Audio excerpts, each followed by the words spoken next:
নমস্কার, Ramakrishna TV YouTube চ্যানেলের পক্ষ থেকে সকল মা, বাবা, দাদু, দিদা, ঠাকুমা, ঠাকুরদাদা, দাদা, দিদি, ছোট ছোট ভাই বোনদের জানাই নতুন বছরের প্রীতি ও আন্তরিক শুভেচ্ছা।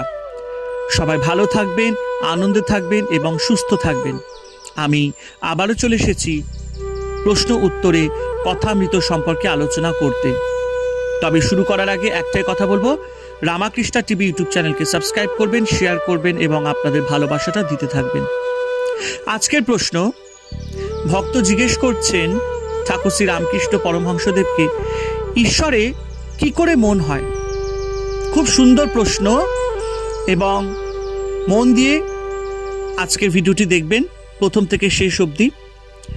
এই প্রশ্নের উত্তরে ঠাকুর শ্রী রামকৃষ্ণ পরমহংসদেব বলেছেন, ঈশ্বরের নাম গুণগান সর্বদা করতে হয়, আর সৎসঙ্গ, ঈশ্বরের ভক্ত বা সাধু এদের কাছে মাঝে মাঝে যেতে হয়। সংসারের ভিতর ও বিষয় কাজের ভিতর রাত দিন থাকলে ঈশ্বরে মন হয় না। মাঝে মাঝে নির্জনে গিয়ে তার চিন্তা করা বড় দরকার। প্রথম অবস্থায় মাঝে মাঝে নির্জন না হলে ঈশ্বরে মন রাখা বড়ই কঠিন। যখন চারাগাছ থাকে তখন তার চারিদিকে বেড়া দিতে হয়, বেড়া না দিলে ছাগল গরুতে খেয়ে ফেলে। ধ্যান করবে মনে, কোণে ও বনে, আর সর্বদা সদসৎ বিচার করবে, ঈশ্বরেই সৎ কিনা নিত্য বস্তু আর সব অসৎ কিনা অনিত্য। এই বিচার করতে করতে অনিত্য বস্তু মন থেকে ত্যাগ করবে।